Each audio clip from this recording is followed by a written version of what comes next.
ಓಂ ನಮೋ ಭಗವತೆ ವಾಸುದೇವಾಯ. ನಮಸ್ಕಾರ ಸ್ನೇಹಿತರೆ. ಇಂದಿನ ಸಂಚಿಕೆ ನಿಮ್ಮ ದೃಷ್ಟಿಕೋನವನ್ನೇ ಬದಲಾಯಿಸುವ ಸಂಚಿಕೆ. ವಿಷಯಕ್ಕೆ ಹೋಗುವ ಮುನ್ನ ಜ್ಞಾನ ಸ್ವರೂಪಿಯಾದ ಗುರುಗಳ ಗುರು ಆ ದಕ್ಷಿಣಾಮೂರ್ತಿಯನ್ನು ಸ್ಮರಿಸುತ್ತಾ ಕಮೆಂಟ್ ಬಾಕ್ಸ್ನಲ್ಲಿ ಓಂ ಕ್ರಿಯಾಶಕ್ತಿಯೇ ನಮಃ ಎಂದು ಬರೆಯಿರಿ. ನಮ್ಮ ಭಾರತೀಯ ಸಂಸ್ಕೃತಿ ಮತ್ತು ಸನಾತನ ಧರ್ಮ ಎಷ್ಟು ಆಳವಾಗಿದೆ ಎಂದರೆ ಇಲ್ಲಿ ನಾವು ಮಾಡುವ ಪ್ರತಿಯೊಂದು ಸಣ್ಣ ಕೆಲಸಕ್ಕೂ ಒಂದು ದೊಡ್ಡ ಅರ್ಥವಿರುತ್ತದೆ. ನಾವು ಪ್ರತಿದಿನ ಬೆಳಿಗ್ಗೆ ಎದ್ದು ಸ್ನಾನ ಮಾಡುತ್ತೇವೆ, ದೇವರಿಗೆ ದೀಪ ಹಚ್ಚುತ್ತೇವೆ, ಹಣೆಗೆ ಕುಂಕುಮ ಇಟ್ಟುಕೊಳ್ಳುತ್ತೇವೆ, ದೇವಸ್ಥಾನಕ್ಕೆ ಹೋದರೆ ಗಂಟೆ ಬಾರಿಸುತ್ತೇವೆ, ಕಂಡವರು ಸಿಕ್ಕರೆ ಕೈ ಜೋಡಿಸಿ ನಮಸ್ಕಾರ ಮಾಡುತ್ತೇವೆ. ಆದರೆ ಒಮ್ಮೆ ನಿಮ್ಮ ಎದೆ ಮುಟ್ಟಿ ಹೇಳಿ, ನಾವು ಇದನ್ನೆಲ್ಲ ಯಾಕೆ ಮಾಡುತ್ತಿದ್ದೇವೆ? ಕೇವಲ ಭಯದಿಂದಲೇ? ಅಥವಾ ನಮ್ಮ ಹಿರಿಯರು ಮಾಡುತ್ತಿದ್ದರು ಹಾಗಾಗಿ ನಾವೂ ಮಾಡಬೇಕು ಎಂಬ ಕುರುಡು ನಂಬಿಕೆಯಿಂದಲೇ? ಈ ಆಚರಣೆಗಳು ದೇವರಿಗಾಗಿ ಅಲ್ಲ, ಇವು ನಿಮಗಾಗಿ ಎಂದು ಹೇಳಿದರೆ? ಹೌದು ಸ್ನೇಹಿತರೆ, ನಮ್ಮ ಋಷಿಮುನಿಗಳು ಕೇವಲ ಭಕ್ತರಷ್ಟೇ ಅಲ್ಲ, ಅವರು ಶ್ರೇಷ್ಠ ವಿಜ್ಞಾನಿಗಳಾಗಿದ್ದರು. ಅವರು ರೂಪಿಸಿದ ಪ್ರತಿಯೊಂದು ಆಚರಣೆಯ ಹಿಂದೆಯೂ ಒಂದು ಅದ್ಭುತವಾದ ವಿಜ್ಞಾನ ಮತ್ತು ತಂತ್ರಜ್ಞಾನ ಅಡಗಿದೆ. ಅವರು ಮನುಷ್ಯನ ದೇಹ, ಮನಸ್ಸು ಮತ್ತು ಬ್ರಹ್ಮಾಂಡದ ಶಕ್ತಿಯನ್ನು ಜೋಡಿಸಲು ಕಂಡುಹಿಡಿದ ಸೂತ್ರಗಳೇ ಈ ಪೂಜಾ ವಿಧಿಗಳು. ಇವತ್ತು ನಾವು ಆ ರಹಸ್ಯದ ಬಾಗಿಲನ್ನು ತೆರೆಯೋಣ. ದೀಪದ ಎಣ್ಣೆಯಿಂದ ಹಿಡಿದು ನಾವು ಮಾಡುವ ನಮಸ್ಕಾರದವರೆಗೆ ಪ್ರತಿಯೊಂದರ ಹಿಂದಿರುವ ವೈಜ್ಞಾನಿಕ ಸತ್ಯವನ್ನು ಅರಿಯೋಣ. ಇದನ್ನು ತಿಳಿದ ಮೇಲೆ ನೀವು ಮಾಡುವ ಪೂಜೆ ಕೇವಲ ಕ್ರಿಯೆಯಾಗಿ ಉಳಿಯುವುದಿಲ್ಲ, ಅದೊಂದು ಯೋಗವಾಗುತ್ತದೆ. ದೀಪ, ಅಗ್ನಿ ಮತ್ತು ವಿಜ್ಞಾನ.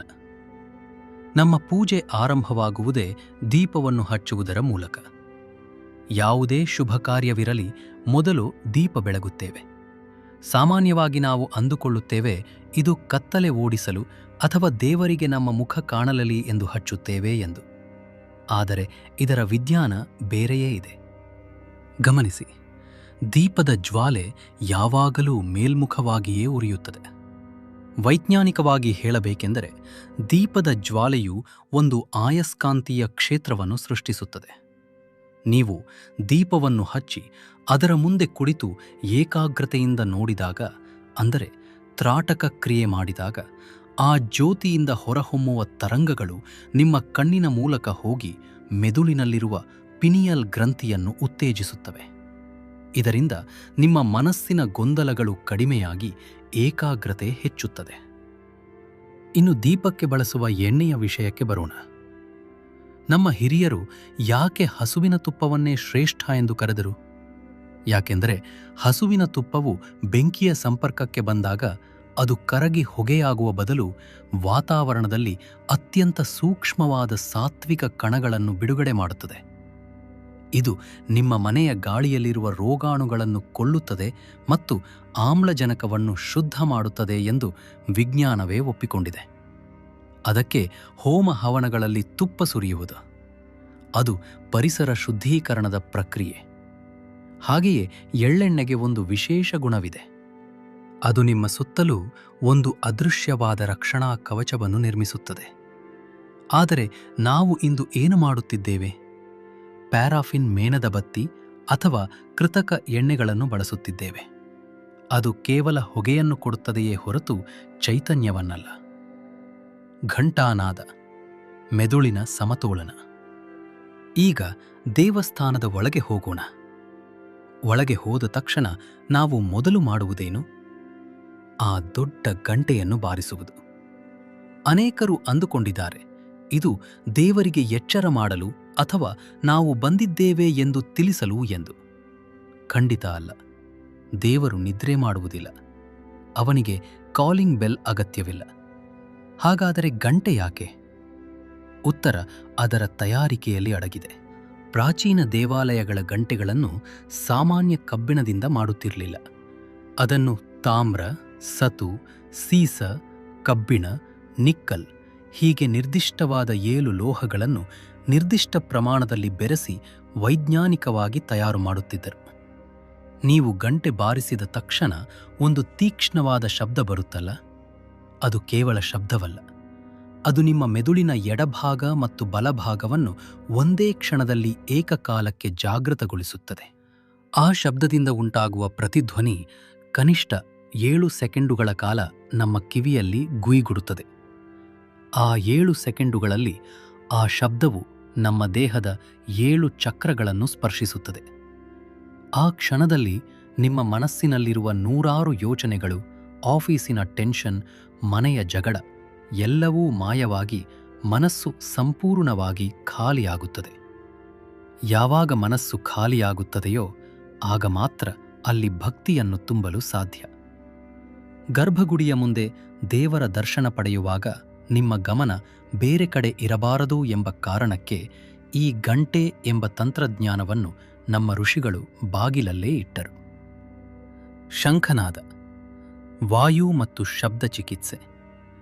ಈಗ ಗಂಟೆಗಿಂತಲೂ ಶಕ್ತಿಯುತವಾದ ಇನ್ನೊಂದು ಶಬ್ದದ ಬಗ್ಗೆ ತಿಳಿಯೋಣ. ಅದೇ ಶಂಖನಾದ. ನಮ್ಮ ಪೂಜೆಯಲ್ಲಿ ಶಂಖವನ್ನೇಕೆ ಊದುತ್ತಾರೆ? ಇದು ಕೇವಲ ಸಂಪ್ರದಾಯವಲ್ಲ, ಇದೊಂದು ಅದ್ಭುತವಾದ ಚಿಕಿತ್ಸೆ. ಮೊದಲನೆಯದಾಗಿ ಇದು ವಾಯು ಶುದ್ಧೀಕರಣ. 1928ರಲ್ಲಿ ಜರ್ಮನಿಯ ಬರ್ಲಿನ್ ವಿಶ್ವವಿದ್ಯಾಲಯದಲ್ಲಿ ಒಂದು ದೊಡ್ಡ ಪ್ರಯೋಗ ನಡೆಯಿತು.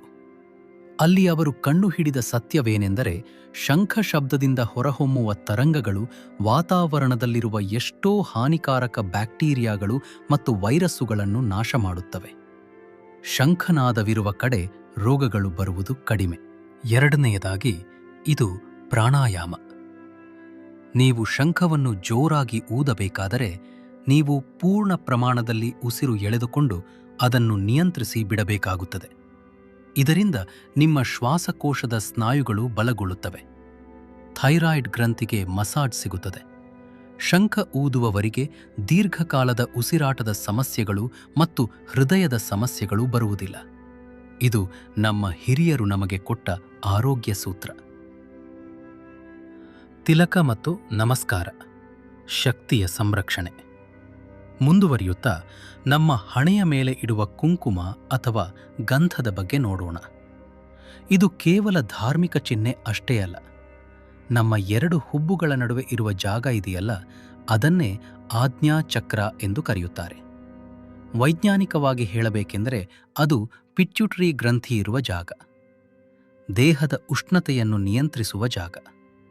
ನಾವು ಅತಿಯಾಗಿ ಯೋಚನೆ ಮಾಡಿದಾಗ, ಕೋಪಗೊಂಡಾಗ ನಮ್ಮ ದೇಹದ ಶಕ್ತಿಯು ಶಾಖದ ರೂಪದಲ್ಲಿ ಇದೇ ಜಾಗದ ಮೂಲಕ ಹೊರಹೋಗಿ ವ್ಯರ್ಥವಾಗುತ್ತದೆ. ಅದನ್ನು ತಡೆಯಲು, ಅಂದರೆ ಆ ಶಕ್ತಿ ಸೋರಿಕೆಯನ್ನು ಮುಚ್ಚಲು, ನಾವು ಅಲ್ಲಿ ಕುಂಕುಮ ಅಥವಾ ಗಂಧವನ್ನು ಇಡುತ್ತೇವೆ. ಗಂಧಕ್ಕೆ ತಂಪು ನೀಡುವ ಗುಣವಿದೆ. ಕುಂಕುಮಕ್ಕೆ ನರಗಳನ್ನು ಉತ್ತೇಜಿಸುವ ಗುಣವಿದೆ. ನಾವು ಬೆರಳಿನಿಂದ ಒತ್ತಿ ತಿಲಕ ಇಟ್ಟಾಗ ಅಲ್ಲಿನ ನರಗಳು ಜಾಗೃತಗೊಂಡು ನಮ್ಮ ಏಕಾಗ್ರತೆ ಹೆಚ್ಚುತ್ತದೆ. ಅದೇ ರೀತಿ ನಾವು ಯಾರನ್ನಾದರೂ ಕಂಡಾಗ ಮಾಡುವ ನಮಸ್ಕಾರ. ಪಾಶ್ಚಾತ್ಯರು ಕೈ ಕುಲುಕುತ್ತಾರೆ, ನಾವು ಕೈ ಜೋಡಿಸುತ್ತೇವೆ. ಯಾಕೆ? ನಮ್ಮ ಕೈ ಬೆರಳುಗಳ ತುದಿಯಲ್ಲಿ ಅಸಂಖ್ಯಾತ ನರಗಳು ಕೇಂದ್ರೀಕೃತವಾಗಿರುತ್ತವೆ. ಇವುಗಳನ್ನು ಪ್ರೆಷರ್ ಪಾಯಿಂಟ್ಸ್ ಎನ್ನುತ್ತಾರೆ. ನಾವು 2 ಕೈಗಳ ಬೆರಳುಗಳನ್ನು ಒಂದಕ್ಕೊಂದು ಒತ್ತಿ ಹಿಡಿದು ನಮಸ್ಕಾರ ಮಾಡಿದಾಗ ಆ ಬೆರಳುಗಳ ತುದಿಗಳು ಒತ್ತಲ್ಪಡುತ್ತವೆ. ಆ ಕ್ಷಣದಲ್ಲಿ ನಮ್ಮ ಕಣ್ಣು, ಕಿವಿ ಮತ್ತು ಮೆದುಳಿನ ನರಗಳು ಚುರುಕಾಗುತ್ತವೆ. ಅದರಿಂದ ಏನಾಗುತ್ತದೆ ಎಂದರೆ, ನಾವು ನಮಸ್ಕರಿಸುತ್ತಿರುವ ವ್ಯಕ್ತಿಯ ಮುಖ ಮತ್ತು ಮಾತು ನಮಗೆ ದೀರ್ಘಕಾಲ ನೆನಪಿನಲ್ಲಿ ಉಳಿಯುತ್ತದೆ. ಅಲ್ಲದೆ ಶೇಕ್ ಹ್ಯಾಂಡ್ ಮಾಡಿದರೆ ನಮ್ಮ ಶಕ್ತಿ ಬೇರೆಯವರಿಗೆ ವರ್ಗಾವಣೆಯಾಗಬಹುದು ಅಥವಾ ರೋಗಾಣುಗಳು ಹರಡಬಹುದು. ಆದರೆ ನಮಸ್ಕಾರದಲ್ಲಿ ನಮ್ಮ ಶಕ್ತಿ ನಮ್ಮಲ್ಲೇ ಒಂದು ವಿದ್ಯುತ್ ಮಂಡಲದಂತೆ ಸುತ್ತುತ್ತದೆ. ಇದು ಶಕ್ತಿಯ ಸಂರಕ್ಷಣೆ. ಪ್ರದಕ್ಷಿಣೆ ಮತ್ತು ತೀರ್ಥ ಶಕ್ತಿಯ ಸ್ವೀಕಾರ. ದರ್ಶನ ಮುಗಿದ ನಂತರ ನಾವು ಗರ್ಭಗುಡಿಯ ಸುತ್ತ ಪ್ರದಕ್ಷಿಣೆ ಬರುತ್ತೇವೆ. ಇದರ ಹಿಂದೆಯೂ ಒಂದು ದೊಡ್ಡ ವಿಜ್ಞಾನವಿದೆ. ಯಾವಾಗಲೂ ದೇವಸ್ಥಾನದ ಗರ್ಭಗುಡಿಯನ್ನು ಭೂಮಿಯ ಅಯಸ್ಕಾಂತೀಯ ತರಂಗಗಳು ಅತಿ ಹೆಚ್ಚಾಗಿರುವ ಜಾಗದಲ್ಲಿ ಕಟ್ಟಿರುತ್ತಾರೆ. ಗರ್ಭಗುಡಿಯ ಕೆಳಗೆ ತಾಮ್ರದ ತಗಡುಗಳನ್ನು ಹಾಕಿರುತ್ತಾರೆ. ಇವು ಬ್ರಹ್ಮಾಂಡದ ಶಕ್ತಿಯನ್ನು ಹೀರಿಕೊಂಡು ವಿಗ್ರಹದ ಮೂಲಕ ಹೊರಸೂಸುತ್ತಿರುತ್ತವೆ. ನಾವು ಗರ್ಭಗುಡಿಯ ಸುತ್ತ ಗಡಿಯಾರದ ದಿಕ್ಕಿನಲ್ಲಿ ಪ್ರದಕ್ಷಿಣೆ ಬಂದಾಗ ಆ ಅಯಸ್ಕಾಂತೀಯ ಶಕ್ತಿಯ ಪ್ರವಾಹದ ಜೊತೆ ನಮ್ಮ ದೇಹವು ಲಯಬದ್ಧವಾಗಿ ಚಲಿಸುತ್ತದೆ. ಇದರಿಂದ ಆ ಧನಾತ್ಮಕ ಶಕ್ತಿಯು ನಮ್ಮ ದೇಹದೊಳಗೆ ಪ್ರವೇಶಿಸುತ್ತದೆ. ನಮಗೆ ಅರಿವಿಲ್ಲದೆಯೇ ಒಂದು ಹೊಸ ಚೈತನ್ಯ ಬರುತ್ತದೆ. ಕೊನೆಯದಾಗಿ ತೀರ್ಥ ಮತ್ತು ಪ್ರಸಾದ. ಜಪಾನಿನ ವಿಜ್ಞಾನಿ ಮಸಾರು ಎಮೋಟೋ ಸಾಬೀತುಪಡಿಸಿದಂತೆ ನೀರಿಗೆ ನೆನಪಿನ ಶಕ್ತಿಯಿದೆ. ಗರ್ಭಗುಡಿಯ ಒಳಗಿರುವ ತೀರ್ಥವು ಅಲ್ಲಿನ ಮಂತ್ರಘೋಷಗಳ ಕಂಪನವನ್ನು, ಕರ್ಪೂರ, ತುಳಸಿ ಮತ್ತು ಏಲಕ್ಕಿಯ ಔಷಧೀಯ ಗುಣಗಳನ್ನು ತನ್ನಲ್ಲಿ ಹಿಡಿದಿಟ್ಟುಕೊಂಡಿರುತ್ತದೆ. ಅದು ಕೇವಲ ನೀರಲ್ಲ, ಅದೊಂದು ದೈವಿಕ ಔಷಧ. ನಾವು ಅದನ್ನು ಕುಡಿದಾಗ ಆ ಮಂತ್ರದ ಶಕ್ತಿ ನಮ್ಮ ರಕ್ತದ ಕಣಕಣಕ್ಕೂ ಸೇರುತ್ತದೆ. ಹಾಗೆಯೇ ನೈವೇದ್ಯ. ನಾವು ಊಟವನ್ನು ದೇವರಿಗೆ ಅರ್ಪಿಸಿದಾಗ ಅದರಲ್ಲಿರುವ ನನ್ನದು ಎಂಬ ಅಹಂಕಾರ ಹೋಗಿ ಇದು ದೇವರದು ಎಂಬ ಕೃತಜ್ಞತೆ ಬರುತ್ತದೆ. ಯಾವಾಗ ನೀವು ಕೃತಜ್ಞತೆಯಿಂದ ಊಟ ಮಾಡುತ್ತೀರೋ ಅದು ಅಮೃತವಾಗುತ್ತದೆ. ಪಾದಸ್ಪರ್ಶ, ಶಕ್ತಿಯ ವರ್ತುಲ. ಇವೆಲ್ಲಕ್ಕಿಂತಲೂ ಅತ್ಯಂತ ಕುತೂಹಲಕಾರಿಯಾದ ವಿಜ್ಞಾನ ಅಡಗಿರುವುದು ಪಾದಸ್ಪರ್ಶದಲ್ಲಿ. ನಾವು ಯಾಕೆ ಹಿರಿಯರ ಅಥವಾ ಗುರುಗಳ ಕಾಲಿಗೆ ಬೀಳುತ್ತೇವೆ? ಇದು ಕೇವಲ ಗೌರವ ಸೂಚಿಸುವುದಕ್ಕಲ್ಲ, ಇದೊಂದು ವಿದ್ಯುತ್ ಮಂಡಲದ ನಿಯಮ. ಭೌತಶಾಸ್ತ್ರದ ಪ್ರಕಾರ ಶಕ್ತಿಯು ಯಾವಾಗಲೂ ಹೆಚ್ಚು ವಿಭವ ಇರುವ ಕಡೆಯಿಂದ ಕಡಿಮೆ ಇರುವ ಕಡೆಗೆ ಹರಿಯುತ್ತದೆ. ಮನುಷ್ಯನ ದೇಹದಲ್ಲಿ ತಲೆಯು ಉತ್ತರ ಧ್ರುವ ಇದ್ದಂತೆ ಮತ್ತು ಕಾಲುಗಳು ದಕ್ಷಿಣ ಧ್ರುವ ಇದ್ದಂತೆ. ಸಾಮಾನ್ಯವಾಗಿ ಶಕ್ತಿ ತಲೆಯಿಂದ ಕಾಲಿನ ಕಡೆಗೆ ಹರಿಯುತ್ತಿರುತ್ತದೆ. ಯಾವಾಗ ನಾವು ಬಾಗಿ ನಮ್ಮ ಕೈಗಳಿಂದ ಹಿರಿಯರ ಕಾಲನ್ನು ಮುಟ್ಟುತ್ತೇವೋ ಆಗ ನಮ್ಮ ಕೈಗಳು ಅವರ ಕಾಲಿನ ಶಕ್ತಿಯನ್ನು ಗ್ರಹಿಸುತ್ತವೆ. ಅದೇ ಸಮಯದಲ್ಲಿ ಅವರು ಪ್ರೀತಿಯಿಂದ ನಮ್ಮ ತಲೆಯ ಮೇಲೆ ಕೈ ಇಟ್ಟಾಗ ಅವರ ಕೈಯಿಂದ ಧನಾತ್ಮಕ ಶಕ್ತಿ ನಮ್ಮ ತಲೆಗೆ ಹರಿಯುತ್ತದೆ.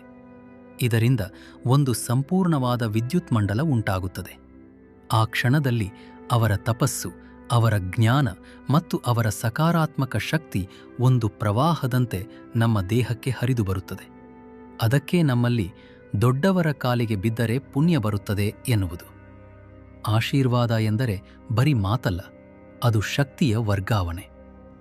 ನೋಡಿದ್ರಲ್ಲ ಸ್ನೇಹಿತರೆ, ನಮ್ಮ ಸನಾತನ ಧರ್ಮದಲ್ಲಿ ಯಾವುದೂ ಸುಮ್ಮನೆ ಬಂದಿದ್ದಲ್ಲ. ದೀಪ, ಗಂಟೆ, ನಮಸ್ಕಾರ, ಪ್ರದಕ್ಷಿಣೆ ಇವೆಲ್ಲವೂ ನಮ್ಮ ಋಷಿಗಳು ನಮಗೆ ಕೊಟ್ಟಿರುವ ಆಧ್ಯಾತ್ಮಿಕ ತಂತ್ರಜ್ಞಾನಗಳು.